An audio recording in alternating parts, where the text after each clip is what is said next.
അങ്ങനെ രണ്ടാം മോദി സർക്കാരിൻ്റെ കാലത്തെ പാർലമെൻറ്റ് സമ്മേളനങ്ങളും അവസാനിക്കുകയാണ്. ഇനി തെരഞ്ഞെടുപ്പ്.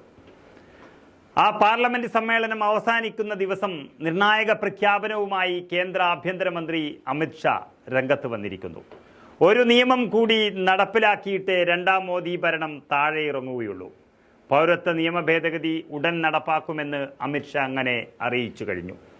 ലോക്സഭാ തെരഞ്ഞെടുപ്പിന് മുൻപ് വിജ്ഞാപനം ഇറക്കുമെന്നതിൽ ആർക്കും സംശയം വേണ്ട എന്നാണ് അമിത് ഷാ അറിയിച്ചിരിക്കുന്നത്. ആരുടെയും പൗരത്വം തട്ടിയെടുക്കാൻ വേണ്ടിയുള്ളതല്ല CAA എന്നും പാകിസ്ഥാൻ, അഫ്ഗാനിസ്ഥാൻ, ബംഗ്ലാദേശ് എന്നിവിടങ്ങളിൽ നിന്ന് ഇന്ത്യയിലെത്തിയവർക്ക് പൗരത്വം നൽകാനാണ് CAA ലക്ഷ്യമിടുന്നത് എന്നുമാണ് അമിത് ഷാ പറഞ്ഞു വെക്കുന്ന ന്യായവാദങ്ങൾ. യൂണിഫോം സിവിൽ കോഡ്, ഈ രാജ്യത്തിൻ്റെ ആദ്യ പ്രധാനമന്ത്രി ജവഹർലാൽ നെഹ്റു ഉൾപ്പെടെയുള്ളവർ ഒപ്പിട്ട ഭരണഘടനാ അജണ്ടയാണെന്നും അമിത് ഷാ ഇതിനൊരു ന്യായീകരണമായി പറയുകയുണ്ടായി. അന്നത്തെ കാലവും ഇന്നത്തെ മോദിയുടെ ഭരണവും എങ്ങനെ താരതമ്യം ചെയ്യാൻ കഴിയുക എന്നുള്ളത് മറ്റൊരു യാഥാർത്ഥ്യം.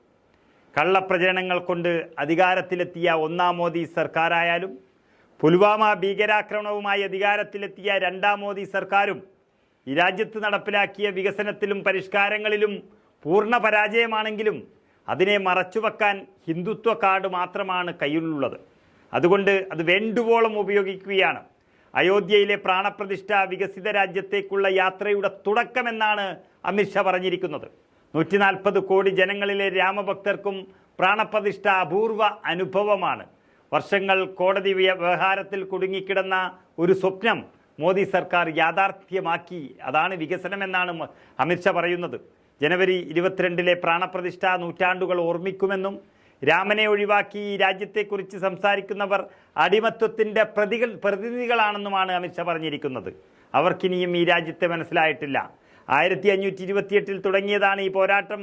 ജനുവരി 22 പൂർത്തിയായിരിക്കുന്നു എന്നും അമിത് ഷാ പറയുകയുണ്ടായി. ഈ നൂറ്റാണ്ടുകൾ ഓർമ്മിപ്പിക്കപ്പെടും. പ്രാണപ്രതിഷ്ഠയെ എതിർക്കുന്നവർ സുപ്രീം കോടതി വിധി അംഗീകരിക്കുന്നുവോ എന്നുമാണ് അമിത് ഷാ ഈ അവസരത്തിൽ ചോദിക്കുന്നത്. പൂർണ്ണമായും ഹിന്ദുത്വം മാത്രമാണ് ഈ തെരഞ്ഞെടുപ്പിലെ അജണ്ടയെന്ന് അമിത് ഷായുടെ ഓരോ വാക്കുകളിലും വ്യക്തമാണ്. ലോകത്തൊരിടത്തും ഒരു രാജ്യത്തെ ഭൂരിപക്ഷ സമുദായത്തിൻ്റെ വിശ്വാസം സംരക്ഷിക്കാൻ ഇത്രയും നീണ്ട നിയമ പോരാട്ടം നടത്തിയിട്ടില്ലെന്നും രാമക്ഷേത്രം യാഥാർത്ഥ്യമാക്കിയതിലൂടെ മാത്രം ഈ രാജ്യം പുതിയ യുഗത്തിലേക്ക് കടന്നുവെന്നുമാണ് അമിത് ഷാ പറയുന്നത്. വാക്കുകളിലും പ്രവൃത്തികളിലും എല്ലാം രാമക്ഷേത്രം മാത്രം. 2024 മോദിയുടെ നേതൃത്വത്തിലുള്ള സർക്കാർ തുടരുമെന്ന് അദ്ദേഹം പറയുന്നതും ഇതുകണ്ടിട്ട് തന്നെയാണ്.